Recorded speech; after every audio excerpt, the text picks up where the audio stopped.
punk rock, the rebel sound that blossomed in the late 70s. The music of a generation proudly panicking mothers and scandalizing society. As the kids from the scene grew older, they showed the world that despite gray hair, their attitude hasn't changed. Kurt Gove was a key player in the East Coast punk scene. For the lead guitarist for Les Stitches, punk was never a phase.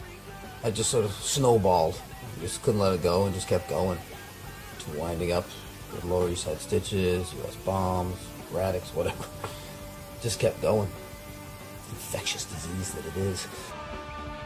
Gove's family couldn't wait for his punk phase to be over, but it was his father's hatred for the music that gave him inspiration to keep going. Probably owe this more to him than anybody else, which would have him spinning in his grave. It's because, you know, he hated it, but it just probably made me love it more. I don't see it ending anytime soon unless they come up with a cure for punk rock. Something they're going to inject in you and get it out of your system as you grow up and become responsible. Though there is no cure for punk rock, some people don't need it.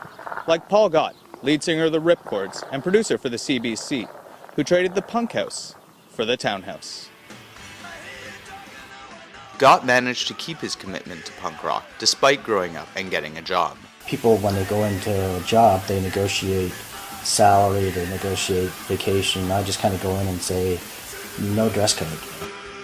But Paul's parents still hoped punk was just a teen phase for their son. I think my dad's over it now, but I'm pretty sure up until 1 or 2 years ago he thought it was still a phase. So it was like shoulder pads for girls, or rollerblades, or roller skates. So I never thought of it that way. I always thought of punk rock as being more of like the real successor to rock and roll. What begins as a phase is sometimes woven into the fabric of who we are. It's not always something people grow out of, but rather grow into. For Concordia University Television, I'm Matt Burrow.